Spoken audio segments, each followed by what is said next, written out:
Hello नमस्कार दोस्तों, teach गुरु के यूट्यूब चैनल पर आपका हार्दिक स्वागत है।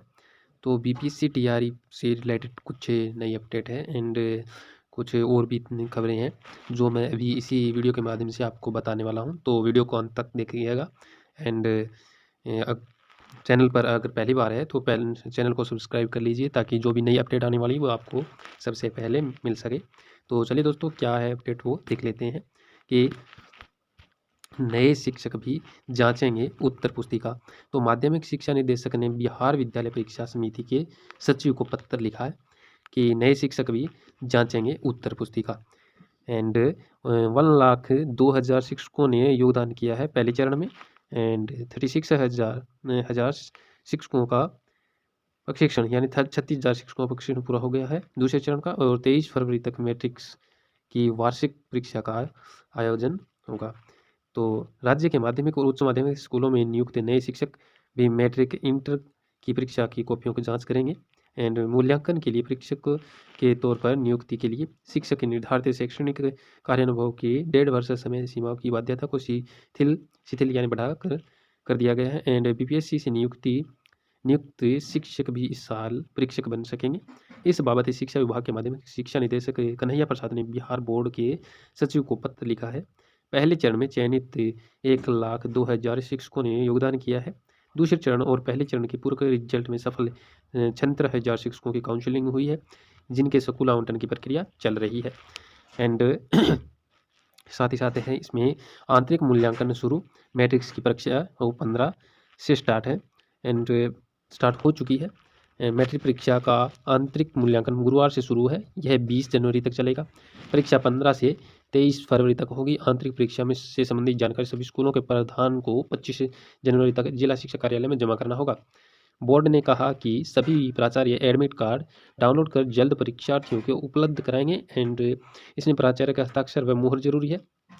एडमिट कार्ड सेटअप टेस्ट में सफल शिक्षकों के लिए मान्य है। जांच परीक्षा में फेल अनुपस्थित छात्र का एडमिट कार्ड मान्य नहीं होगा। नियोजित शिक्षकों को भी मिलेगा विशेष प्रशिक्षण एंड दूसरे चरण में नियुक्त शिक्षकों को 81 विभिन्न केंद्रों पर प्रशिक्षण दिया जा रहा है। अब तक 36,000 शिक्षकों का प्रशिक्षण पूरा हो गया है। शेष 38,000 का प्रशिक्षण 15 दिनों में पूरा होगा। राज्य शिक्षक शोध एवं प्रशिक्षण परिषद के निदेशक सज्जन आर ने बताया कि बच्चों को पढ़ाने के 3 तरीके स्कूल संचालन, बच्चों से केस से बात करनी है आदि की जानकारी दी जा रही है। प्रशिक्षण 1 माह में खत्म हो जाएगा। इसके बाद नियोजित शिक्षकों को भी 15 दिनों का विशेष प्रशिक्षण देने की बात चल रही है। सह क्षमता परीक्षा बिहार बोर्ड की ओर से ली जाएगी। तो ये है नए शिक्षक के जांचेंगे उत्तर पुस्तिका एंड नेक्स्ट है 50,000 शिक्षकों का ब्यौरा ऑनलाइन। राज्य के ई शिक्षा कोर्स पर सभी शिक्षकों का ब्यौरा है वो दर्ज किया जाना है एंड शिक्षकों की नियुक्ति से अब तक की हर जानकारी ऑनलाइन रहेगी, यानी जो भी जानकारी है शिक्षकों से या नियुक्ति से संबंधित वो सारी की सारी ऑनलाइन दी जाएगी एंड राज्य के 50,000 नियोजित शिक्षकों का ब्यौरा ऑनलाइन दर्ज कर दिया गया है कर लिया गया है। राज्य की जिला शिक्षा कार्यक्रम के माध्यम से इन शिक्षकों का योगदान की तिथि है वो अब तक की सही सारी जानकारी ई शिक्षा कौशल पोर्टल पर दर्ज की जा रही है। सभी 3.5 लाख शिक्षकों का पूरा ब्यौरा है वो पोर्टल पर अपलोड किया जाना है। शिक्षा विभाग सभी नियोजित शिक्षकों का ब्यौरा ई शिक्षा कोर्स पोर्टल पर दर्ज कराएगा। इससे विभाग को जब भी जरूरत होगी वह तत्काल शिक्षकों का ब्यौरा प्राप्त कर सकेगा। इसमें शिक्षकों के नाम, योगदान की तिथि, उन्हें कब प्रशिक्षण प्राप्त किया, वे किस तरह के शिक्षक हैं और उनका वेतनमान क्या है, इसके साथ ही उन्हें कब कब प्रोन्नति मिली है, वह किस स्कूल में कार्यरत है, इन तमाम तरह की जानकारियाँ ऑनलाइन उपलब्ध रहेगी। इसमें सभी शिक्षकों का मोबाइल नंबर भी रहेगा। ये सभी आंकड़े जिला, प्रखंड और पंचायत द्वारा ऑनलाइन उपलब्ध रहेंगे। पूर्व में शिक्षकों द्वारा श्योम पोर्टल पर उनका ब्यौरा दर्ज कराया जा रहा था, पर कई नियोजित शिक्षकों ने यह जानकारी नहीं दी थी। उसके बाद विभाग ने जिला शिक्षा कार्यालय को जिम्मेदारी दी कि वह अपने स्तर से सारी जानकारी अपलोड करें एंड आवश्यकता अनुसार संबंधित शिक्षक और प्रधानाध्यापक से संपर्क कर शिक्षा पदाधिकारी ब्यौरा एकत्रित करेंगे। तो ये है 50,000 शिक्षकों का ब्यौरा है वो ऑनलाइन दिया जाएगा। सारा का सारा डाटा है उनका, मोबाइल नंबर और उनके जो भी कब वो नियुक्त हुए, कब उन्होंने छुट्टी वगैरह, सारा का सारा ब्यौरा है वो ऑनलाइन ही दिया जाएगा ताकि सरकार को पूरा उनके पास अपडेट रहे, कभी भी उनके अपडेट्स को खंगाल सकते हैं annual states of education report 2023 की ग्रामीण क्षेत्रों की रिपोर्ट्स में आया सामने क्या है, ग्रामीण इलाकों में लड़कों से ज़्यादा है लड़कियों को पसंद है सरकारी स्कूल। 54% ग्रामीण क्षेत्र की बेटियां ऑनलाइन पढ़ाई का ले रही है सहारा। एंड 14 से 16 साल के 7.6% लड़के व 2.6 लड़कियां निजी स्कूलों में। एंड इस उम्र की लड़कियां हैं वो 89, तो लड़के 86% है वो सरकारी स्कूल में है, यानी 89 लड़कियां हैं तो वहीं लड़के क्या है 86% सरकारी स्कूल में है। 60% किशोर कर पाते बजट प्रबंधन। ठीक है, ऑनलाइन पढ़ाई में राष्ट्रीय स्तर से आगे है मुजफ्फरपुर के किशोर। तो क्या है ये पूरी की पूरी अपडेट है, हम देखते हैं कि ग्रामीण क्षेत्रों में बेटियां सरकारी स्कूलों में अधिक पढ़ रही है, वहीं बेटे प्राइवेट में पढ़ रहे हैं। असर 2023 की जो ग्रामीण क्षेत्रों की सालाना रिपोर्ट में वह सामने आया है। Annual states of education report है SR 2 अलग अलग आयु वर्ग को लेकर जारी की गई है। 14 से 16 साल और 17 से 18 साल की आयु के छात्र छात्राओं को इनके तहत मुजफ्फरपुर जिले में सर्वे किया गया। रिपोर्ट के अनुसार 14 से 16 साल के जो 7.6% लड़के और 2.6% जो लड़कियां निजी स्कूल में पढ़ रहे हैं, वहीं 14 से 16 साल की 89% जो लड़कियां हैं, तो लड़के हैं वो 86% सरकारी स्कूल में पढ़ रहे हैं। हालांकि 17 से 18 साल की उम्र वर्ग में लड़कियों से अधिक लड़के सरकारी स्कूलों में पढ़ रहे हैं। इस उम्र के 75% लड़के तो 71 लड़कियां सरकारी स्कूल में नामांकित है। 17 से 18 साल की आयु के 11% लड़के हैं वो निजी स्कूलों में पढ़ रहे हैं, बल्कि वहीं लड़कियां हैं वो 7.5% ही निजी स्कूल में हैं। ग्रामीण क्षेत्रों में 54% बेटियां ऑनलाइन पढ़ाई का सहारा ले रही है। उम्र के साथ कम होता गया ऑनलाइन पढ़ाई का सहारा। स्मार्टफोन या कंप्यूटर का प्रयोग पढ़ाई के लिए करने वाली बेटियों की संख्या उस बढ़ने के साथ घटती गई है। 14 से 16 साल में 54% लड़कियों ने ऑनलाइन पढ़ाई का सहारा लिया। यहीं 17 से 18 साल में यह घटक क्या है घटकर है 50.8% पर आ गया है, जबकि लड़कियों की संख्या है वो लड़कों की संख्या है वो बढ़ी है। अध्ययन के अनुसार 14 से 16 साल में 71.8% लड़कों ने ऑनलाइन पढ़ाई का सहारा लिया है, वहीं 17 से 18 साल में भी वह आंकड़ा 72% रहा है। एंड 60% किशोर बात कर पाते हैं बजट प्रबंधन लड़के आगे हैं। 18 साल तक में लड़के और लड़कियों का मिलकर कुल 60% बजट प्रबंधन कर पाते हैं। 17-18 साल में 79% लड़के तो 45.9% लड़कियां हैं कि बजट प्रबंधन कर पाई है। एंड ऑनलाइन पढ़ाई का सहारा लेने में राष्ट्रीय स्तर से जिले के किशोर आगे हैं। एंड राष्ट्रीय स्तर पर 67.9% लड़कियों ने ऑनलाइन पढ़ाई संबंधित गतिविधि की, वहीं राज्य में जिले में यह आंकड़ा है वो 73% रहा है। कला मानविकी में भी राष्ट्रीय स्तर का औसत 54.8% है, वहीं जिले में आंकड़ा 63% का है। तो कुल मिलाकर देखा जाए तो लड़कियां हैं वो सरकारी स्कूल को ज़्यादा पसंद कर रही है लड़कों के बजाय। तो ये है अपडेट। और आगे भी ये है कि गवर्नर, ये रांची की रिपोर्ट आ रही है कि सरला बिरला यूनिवर्सिटी की दीक्षांत समारोह के बाद राज्यपाल ने मीडिया के सवालों पर दी जानकारी। गवर्नर बिहार की तर्ज पर बनेगा अलग आयोग, वहीं करेंगे टीचिंग नॉन टीचिंग पदों पर भर्ती। राज्य सरकार से हो रही बात। एंड सवाल, शिक्षकों व कर्मियों के 40% पद खाली है या नहीं, ये सवाल है।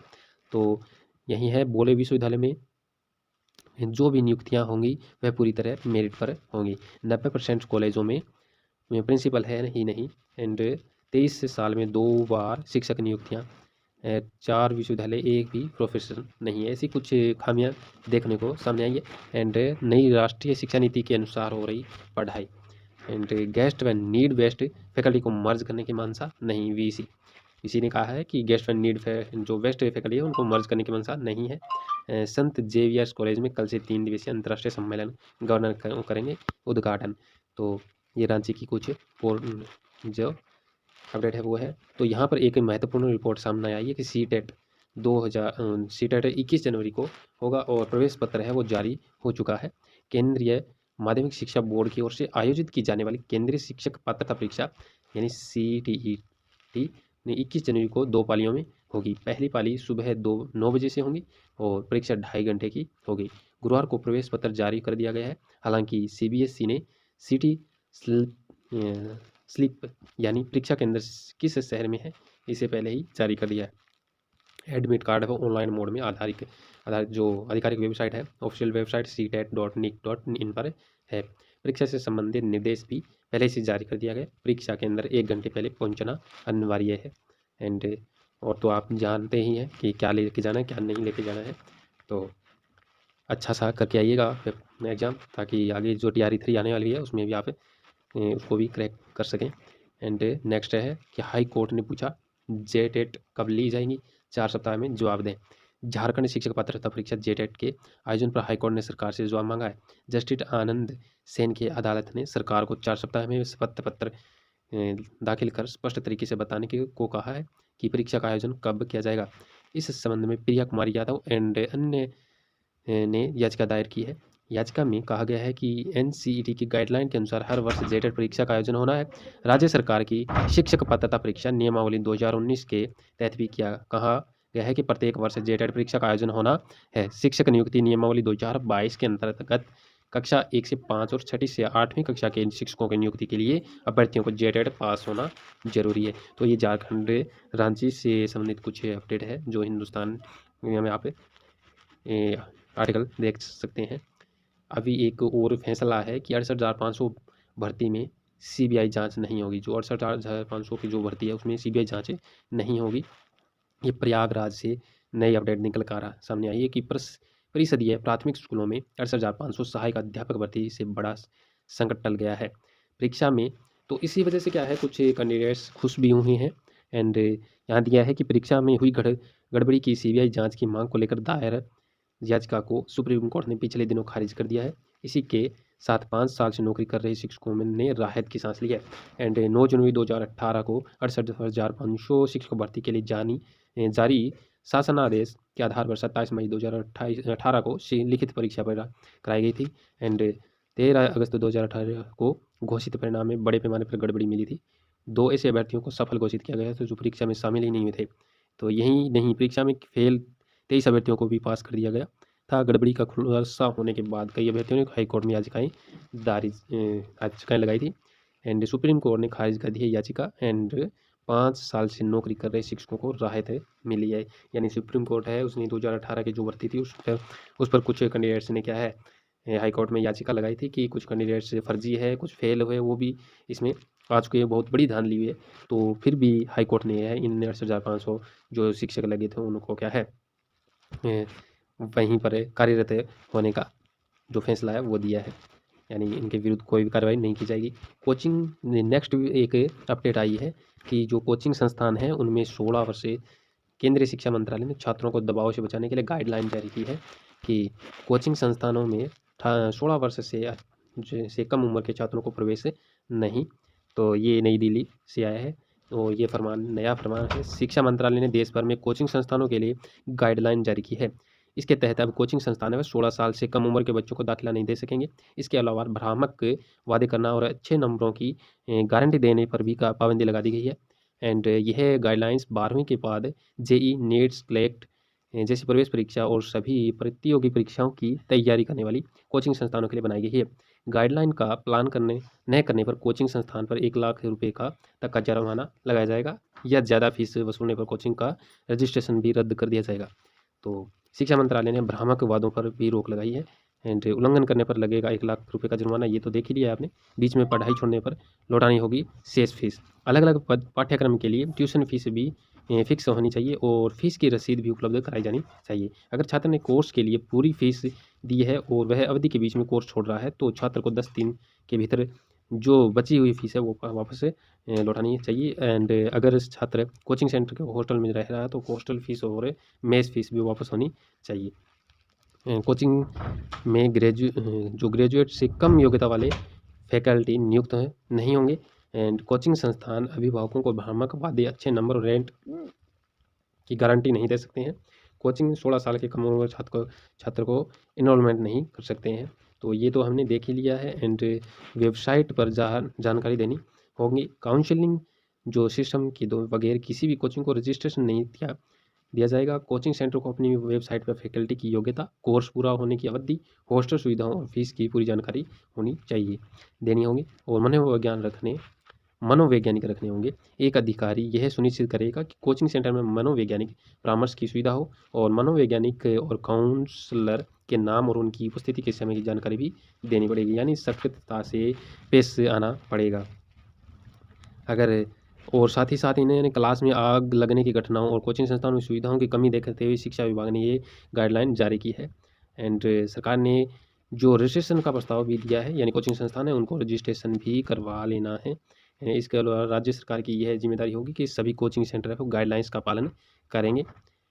ये पूरी की पूरी अपडेट है वो कोचिंग संस्थानों के लिए है। यानी दिल्ली सरकार से ये स्पेशल फैसला आया है कि 16 वर्ष से कम जो भी छात्र है उनको 16 वर्ष से कम एज के जो छात्र है उनको उसमें प्रवेश नहीं दिया जाना चाहिए। तो आज की ये थी पूरी की पूरी अपडेट, जो आपको मैंने पूरी अपडेट बता दी है। एंड इसी प्रकार की जो भी स्पेशली ये है कि जो सीटेट अभी होने वाला है वो आप कंपलसरी क्रैक कीजिए, ताकि जो TRE 3 होने वाला है उसमें भी आप बैठ सकें। एंड जो नया जो भी भर्ती आएगी उसमें भी आप अपना क्या है किस्मत आजमा सकें। तो आज की थी ये थी रिपोर्ट। तो आज के लिए इतना ही, मिलते हैं नेक्स्ट वीडियो में, तब तक के लिए धन्यवाद।